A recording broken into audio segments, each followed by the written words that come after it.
यदि आपने कभी रुककर ये सोचा है कि आपकी चेतना कहां से आती है, आपकी आत्मा का वास्तविक स्रोत क्या है और क्या आपकी यात्रा केवल शरीर के जन्म से शुरू होती है, तो ये क्षण आपके लिए है।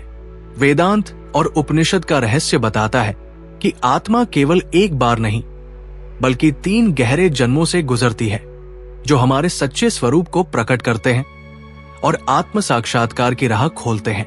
यदि आप उपनिषदों की इस दिव्य यात्रा में उतरने के लिए तैयार हैं, तो अभी लाइक बटन दबाइए ताकि हम इस ब्रह्मा ज्ञान और वैदिक ज्ञान की आंतरिक यात्रा पर साथ साथ आगे बढ़ सकें।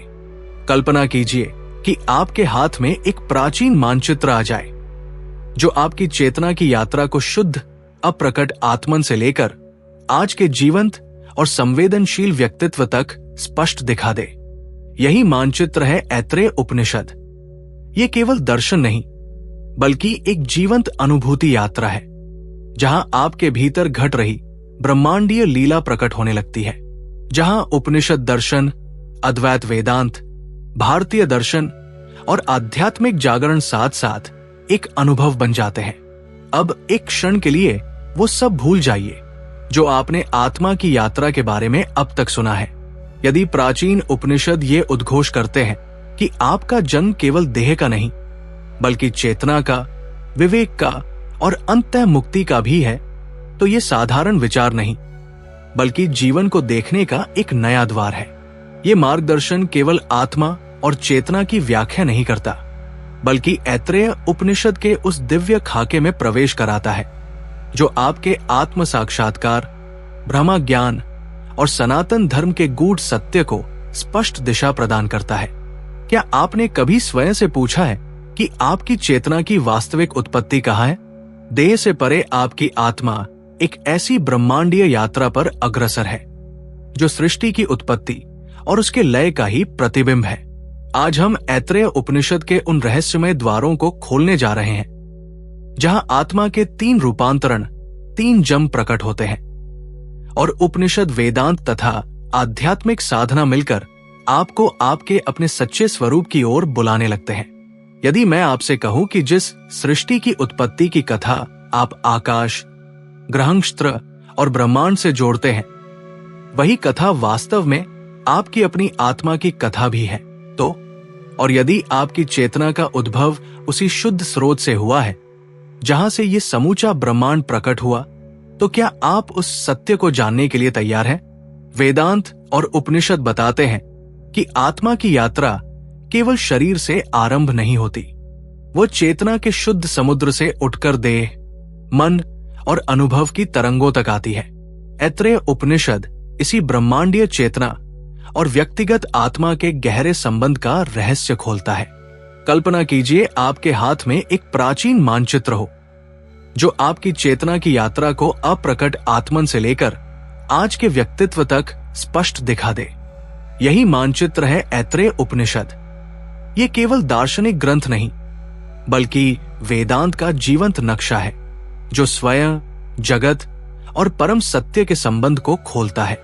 आज भी जब मनुष्य मैं कौन हूं, मेरा उद्देश्य क्या है, चेतना का वास्तविक स्रोत कहाँ है, जैसे प्रश्नों से संघर्ष कर रहा है, तब ये उपनिषद उतना ही प्रासंगिक है जितना सहस्रों वर्ष पूर्व था। ऐत्रेय उपनिषद हमें उस अवस्था की ओर ले जाता है जिसे वेदांत आदि आत्मन कहता है। ये वही मूल अविभक्त आत्मन है जो सृष्टि से पहले एकमात्र सत्ता के रूप में विद्यमान था। न द्वैत, न भेद, न विभाजन, केवल शुद्ध चेतना, अनंत, निराकार, पूर्ण। उसी चेतना से समस्त जगत प्रकट हुआ। वेदांत की भाषा में यही ब्रह्मा है, यही परमात्मा है, यही ब्रह्मांडीय चेतना है। इसे समझाने के लिए उपनिषद समुद्र का उपमान देता है। सोचिए, समुद्र एक है, पर जब उस पर तरंगे उठती हैं, तो वे अनेक रूपों में दिखती है। तरंगे छोटी बड़ी, ऊंची नीची हो सकती है, पर उनका जल समुद्र से भिन्न नहीं होता।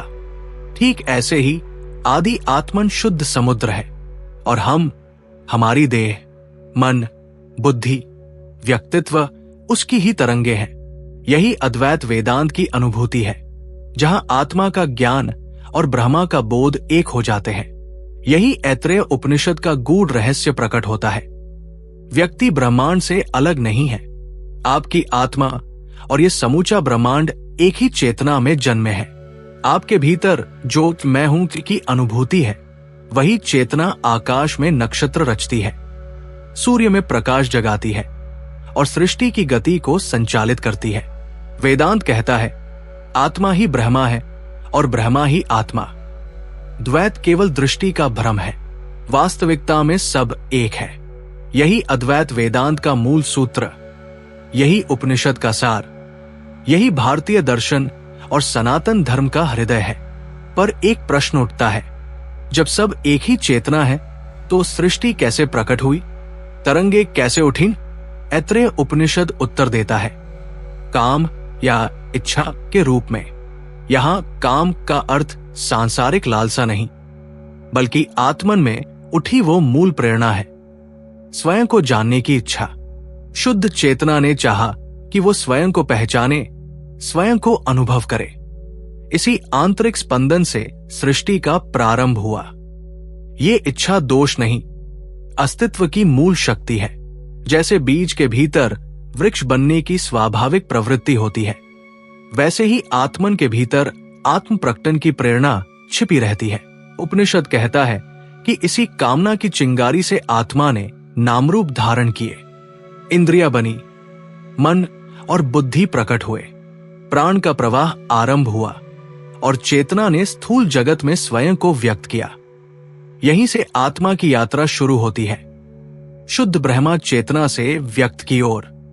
ये यात्रा पतन नहीं, अनुभव का विस्तार है। आत्मा संसार में उतरकर अपने ही अनेक रूपों को पहचानती है, अनुभव करती है और अंततः उसी शुद्ध स्रोत की ओर लौटने की लालसा जागृत करती है। इस प्रकार ऐत्रेय उपनिषद का पहला सत्य हमें सिखाता है कि हम साधारण जीव नहीं, बल्कि ब्रह्मांडीय चेतना की चलती फिरती अभिव्यक्तियां हैं। आपके भीतर जो खोज है, जो प्रश्न है, जो आत्मज्ञान की तड़प है, वो उसी आदि आत्मन की स्मृति है जो आपको अपने शुद्ध स्वरूप की ओर बुला रही है। यही आत्म साक्षात्कार का प्रथम द्वार है। ये बोध कि मैं केवल शरीर नहीं, मन नहीं, विचार भी नहीं, मैं वही चेतना हूं जिससे ये संपूर्ण सृष्टि उदित हुई है। आइए अब इस यात्रा को आगे बढ़ाते हैं और ऐत्रेय उपनिषद के उस गहन सत्य में प्रवेश करते हैं जहां चेतना के 3 जन्म प्रकट होते हैं। एक ऐसी प्रक्रिया जिसमें ब्रह्मांड से व्यक्ति तक आत्मा की संपूर्ण यात्रा अंकित है। वेदांत कहता है कि आत्मा केवल एक बार नहीं, बल्कि 3 चरणों से होकर गुजरती है, स्थूल जन्म, सूक्ष्म जागरण और स्वन्वेषण की यात्रा। और यही तीनों जन्म मनुष्य को उसकी वास्तविक पहचान से परिचित कराते हैं। सबसे पहला जन्म है स्थूल या भौतिक अवतरण। ऐत्रेय उपनिषद के अनुसार जब शुद्ध आत्मन अपनी चेतना को व्यक्त करता है, तब वही चेतना धीरे धीरे नामरूप धारण करती है और अंततः स्थूल देह प्रकट होती है। आत्मा सीधे शरीर में जन्म नहीं लेती, बल्कि पहले प्राण, फिर इंद्रिया और मन के माध्यम से देह में प्रविष्ट होती है। यही क्रम सृष्टि की रचना में भी घटित हुआ। पहले चेतना का स्पंदन, फिर प्राण तत्व, फिर इंद्रिय शक्ति और अंत में स्थूल स्वरूप। इस प्रकार मनुष्य का जन्म स्वयं ब्रह्मांडीय सृजन का लघु प्रतिबिंब बन जाता है। आपका शरीर केवल मांसहड्डियों का ढांचा नहीं, बल्कि उस अनंत चेतना का मंदिर है जिसमें आत्मा ने प्रवेश करके आपको जीवन दिया है। आपकी श्वास में प्राण की गति, नेत्रों की दृष्टि, कर्णों की श्रवण शक्ति, ये सब आत्मन की वही दिव्य शक्तियां हैं जो देह के माध्यम से व्यक्त हो रही है।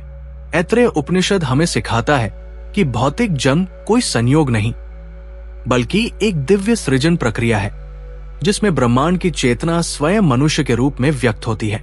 आत्मा का दूसरा जन्म इससे भी अधिक सूक्ष्म और गहन है, आध्यात्मिक जागरण। ये देह का नहीं, बल्कि अंतःकरण का जन्म है। जब मनुष्य केवल भोग और जीविका में उलझा रहता है, तब वो पहले जन्म में ही जी रहा होता है। पर जिस क्षण भीतर प्रश्न उठता है, मैं कौन हूं, मेरे जीवन का उद्देश्य क्या है, देह के परे सत्य क्या है, उसी क्षण दूसरे जन्म की शुरुआत हो जाती है। इस अवस्था में चेतना का विस्तार होता है। मनुष्य बाहरी जगत के साथ साथ भीतर झांकने लगता है। विवेक जागता है, आत्मचिंतन प्रबल होता है और सत्य की खोज आरंभ हो जाती है। ऐत्रेय उपनिषद कहता है कि यही वह चरण है जहां आत्मा अपने ही प्रतिबिंब को पहचानने लगती है। मन, बुद्धि और अहंकार को अलग अलग देख पाती है और जानने लगती है।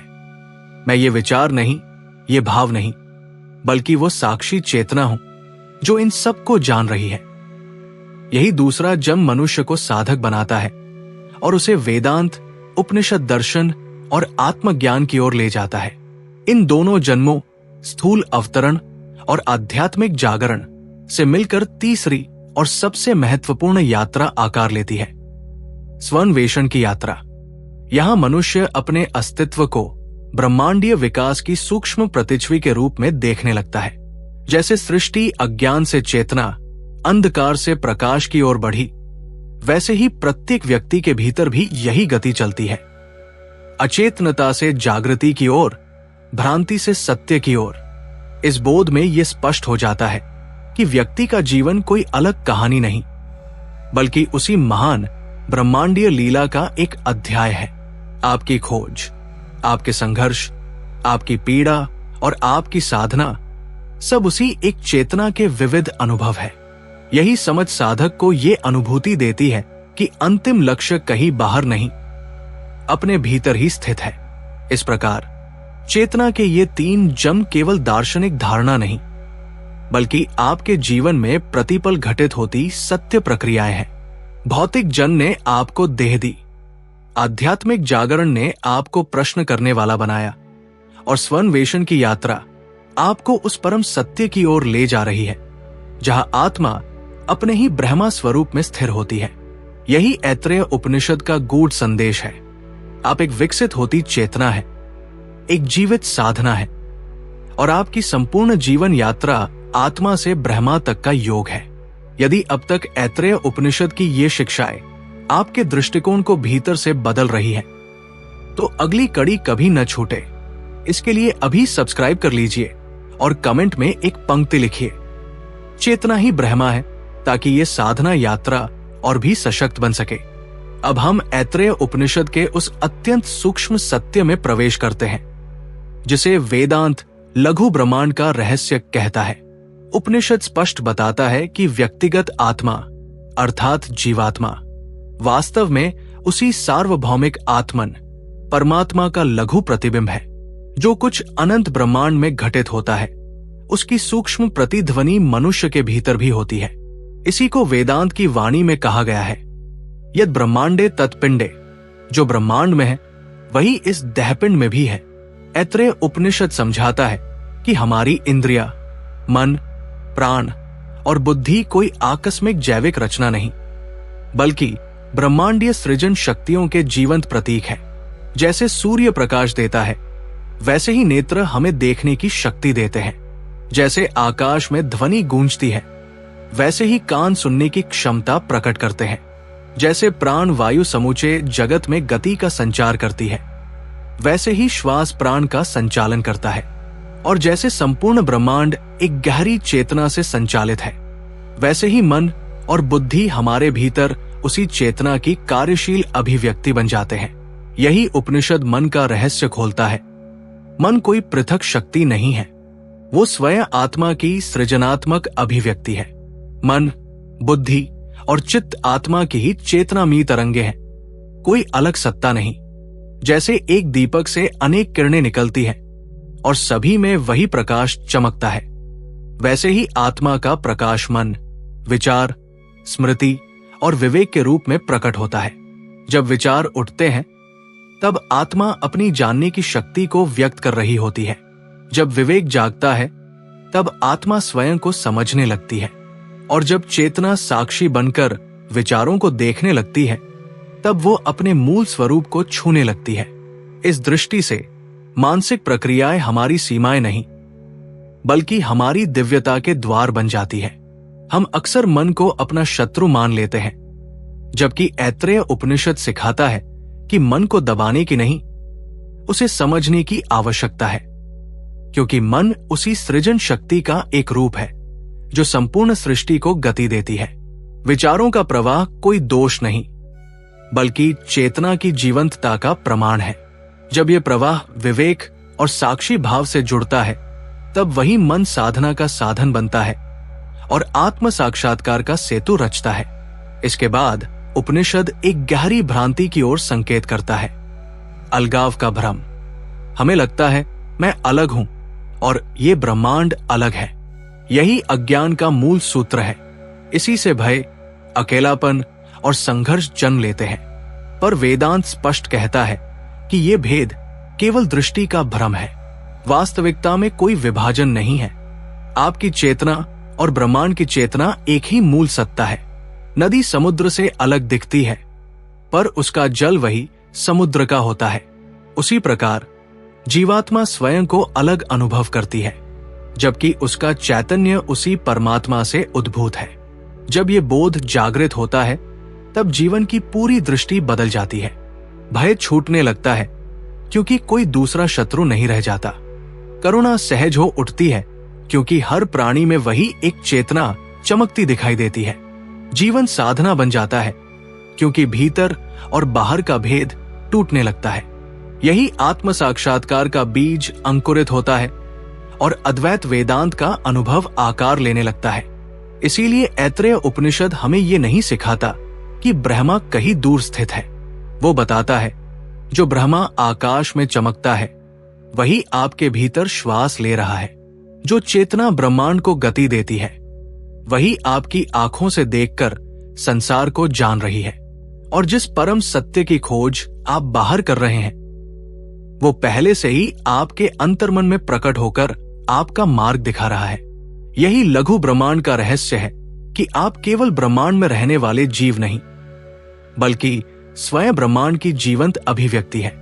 अब हम ऐत्रेय उपनिषद की उस सर्वोच्च शिक्षा की ओर बढ़ते हैं, जहां आत्मा की संपूर्ण यात्रा अपने उत्कर्ष पर पहुंचती है, मुक्ति के मार्ग पर। वेदांत इस यात्रा को उल्टा जीना कहता है, जहां आत्मा ने शुद्ध ब्रह्मा चेतना से अवतरित होकर देह, मन और अनुभव के स्तरों को धारण किया।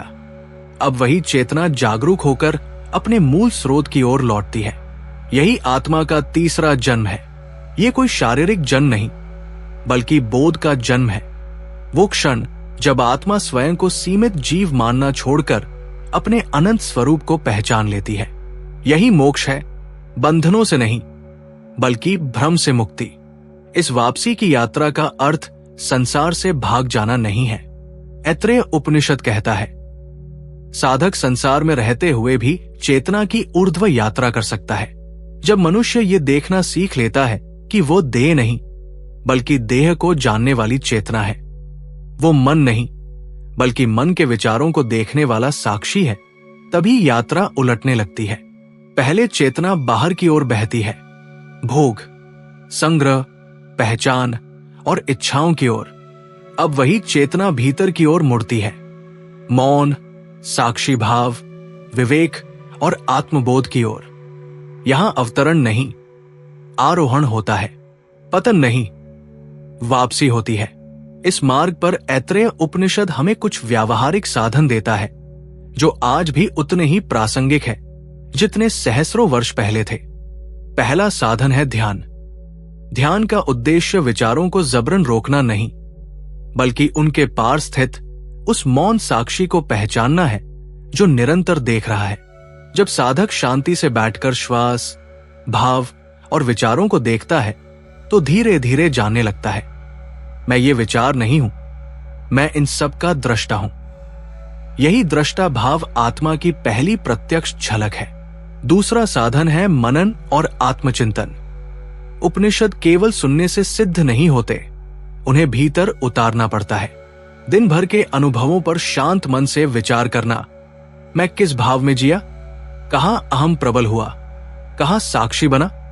यही मनन साधक को भीतर की यात्रा पर स्थिर करता है। तीसरा साधन है शास्त्र चिंतन और सत्संग। जब शुद्ध वाणी और उच्च चेतना से संगति होती है, तो भीतर की चेतना भी उसी स्वर में उठने लगती है और आत्मा को स्मरण होता है कि उसका वास्तविक स्वभाव शांति, स्वतंत्रता और प्रेम है। चौथा साधन है वास्तविकता के स्वरूप पर निरंतर जागृति। हर क्षण स्मरण रखना, मैं अनुभव हूं, अनुभूत नहीं। मैं साक्षी हूं, दृश्य नहीं। ये सरल सा अभ्यास धीरे धीरे साधक को संसार में रहते हुए भीतर से मुक्त करता है। जब ये बोध गहराता है तब चक्र से मुक्ति होने लगती है। दुख अब केवल बाहरी घटनाओं से नहीं जुड़ता, क्योंकि पहचान बदल जाती है। भय घटता है क्योंकि स्पष्ट हो जाता है। मृत्यु देह की होती है, चेतना की नहीं। इच्छाएं शिथिल पड़ने लगती है, क्योंकि साधक समझ जाता है कि पूर्णता बाहर नहीं, भीतर ही विद्यमान है। इसी बोध से आवागम के चक्र से ऊपर उठने की शक्ति आती है। यहां मोक्ष का अर्थ कहीं दूर चले जाना नहीं, बल्कि यही रहते हुए मुक्त हो जाना है। चिंताओं से, तृष्णाओं से, अहंकार के बंधनों से। ऐत्रेय उपनिषद जिस मुक्त अवस्था की ओर संकेत करता है, वो स्थायी शांति की स्थिति है। यहां साधक को किसी नई उपलब्धि की आवश्यकता नहीं रहती, क्योंकि वो जान लेता है पाने योग्य कुछ भी शेष नहीं। वो स्वयं वही है जिसकी खोज में था। आत्मा, ब्रह्मा और चेतना का त्रिवेणी संगम एक जीवित अनुभव बन जाता है। जीवन तब संघर्ष नहीं, उत्सव बन जाता है। साधना बोझ नहीं, स्वाभाविक श्वास बन जाती है। यही तीसरा जन्म है, मुक्ति का जन्म, जहां चेतना स्वयं को सीमित जीव मानना छोड़कर अपने ब्रह्मा स्वरूप में स्थिर हो जाती है। यही ऐत्रेय उपनिषद का अंतिम संदेश है। आप कहीं बाहर जाने नहीं आए थे, बल्कि स्वयं को पहचानने आए थे। और जहां यह पहचान पूर्ण होती है, वही यात्रा शांत हो जाती है। शुद्ध चैतन्य में, शाश्वत शांति में, पूर्ण स्वतंत्रता में। अब इस दिव्य यात्रा के अंतिम चरण में आइए ये समझें कि ऐत्रेय उपनिषद का वेदांत ज्ञान केवल किसी प्राचीन ग्रंथ तक सीमित नहीं है, बल्कि आज के जीवन में भी उतना ही जीवंत, प्रासंगिक और मार्गदर्शक है। हम 2025 के युग में जी रहे हैं, जहां बाहरी सुविधाएं बढ़ गई हैं, पर भीतर बेचैनी, मानसिक तनाव, अकेलापन और जीवन के अर्थ से जुड़े प्रश्न और गहरे होते जा रहे हैं। काम की दौड़, सामाजिक तुलना और दिखावे की संस्कृति में मनुष्य बाहर से जुड़ा है, पर भीतर से स्वयं से दूर होता जा रहा है। ऐसे समय में आत्मा का ज्ञान केवल दर्शन नहीं, बल्कि मानसिक संतुलन और स्पष्ट दिशा देने वाला दीपक बन जाता है। ऐत्रेय उपनिषद स्मरण कराता है कि जिस शांति को हम बाहर खोजते हैं, वो पहले से हमारे भीतर विद्यमान है। जब साधक ये जान लेता है कि वो केवल व्याकुल मन नहीं है, बल्कि मन को देखने वाली चेतना है, तब समस्याएं तुरंत समाप्त भले न हो, पर उनका भार हल्का पड़ने लगता है। जीवन का अर्थ बाहरी उपलब्धियों में नहीं, बल्कि भीतर जागृत बोध में दिखाई देने लगता है। यही दृष्टि चिंता, भय और खालीपन से ऊपर उठने की शक्ति देती है। अब प्रश्न उठता है, इसे जीवन में उतारे कैसे? उपनिषद का उत्तर सीधा और व्यावहारिक है। पहला अभ्यास है सचेत उपस्थिति। भोजन करते समय केवल भोजन करना, चलते समय केवल चलना और संवाद करते समय पूरी तरह उपस्थित रहना। जब हम वर्तमान में टिकते हैं, मन स्वयं शांत होने लगता है और चेतना का रस प्रकट होता है। दूसरा अभ्यास है संबंधों में एकत्व का भाव। सामने वाले को दूसरा नहीं, बल्कि उसी चेतना की अभिव्यक्ति समझना जिससे मैं स्वयं जन्मा हूं। इससे संघर्ष घटते हैं और करुणा स्वाभाविक रूप से बढ़ती है। तीसरा अभ्यास है अहंकार के स्थान पर साक्षी भाव। जब कोई भाव, क्रोध या पीड़ा उठे, तो उसमें उलझने के बजाय भीतर से देखना, ये भाव उठ रहा है, मैं इसे देख रहा हूं। इस साक्षी भाव में टिकते ही भाव की पकड़ ढीली पड़ने लगती है और साधक अपने सत्य स्वरूप से जुड़ता जाता है। चौथा अभ्यास है व्यस्तता के बीच मौन के क्षण रचना। दिन में कुछ पल श्वास पर ध्यान, कुछ समय मौन में बैठना या बस खुले आकाश को निहारना। ये छोटे छोटे अभ्यास जीवन में गहरी शांति भर देते हैं। ऐत्रेय उपनिषद का संदेश अत्यंत सरल है। आपका संपूर्ण जीवन ही आपकी साधना बन सकता है। इसके लिए किसी वन या संन्यास की आवश्यकता नहीं। जहां आप हैं, जैसे आप है वहीं से आत्मान्वेषण संभव है। आपकी श्वास साधना है, आपका कर्म सेवा है, आपके संबंध परीक्षा है और आपकी चेतना ही उपासना है। याद रखिए, आपकी आत्मा की यात्रा समाप्त नहीं हुई है, वो अभी जारी है। हर सुबह स्वयं को और गहराई से जानने का नया अवसर देती है। आत्मा का ज्ञान, उपनिषदों की शिक्षाएं और वेदांत की ये धारा कोई बीते युग की स्मृति नहीं, बल्कि आज भी जीवित स्पंदित प्रकाश है जो हर साधक की आंतरिक यात्रा को दिशा देता है। प्रश्न केवल इतना है, क्या आप अपनी ही चेतना की इस पुकार को सुनने के लिए तैयार हैं? यदि ये शिक्षा आपके हृदय में किसी प्रिय को स्मरण करा रही है, किसी ऐसे व्यक्ति को जिसे आज इस सत्य को सुनने की आवश्यकता है, तो इस वीडियो को उसके साथ अवश्य साझा कीजिए ताकि ये प्रकाश अधिक से अधिक आत्माओं तक पहुंच सके। और अंत में इस समूची साधना का सार एक ही वाक्य में सिमट जाता है, आप खोजने वाले नहीं हैं, आप स्वयं वही सत्य है जिसकी खोज में निकले हैं। यही ऐत्रेय उपनिषद का उपदेश है, यही वेदांत का दर्शन है और यही जीवन की सर्वोच्च उपलब्धि है। आपके समय और आपकी उपस्थिति के लिए धन्यवाद।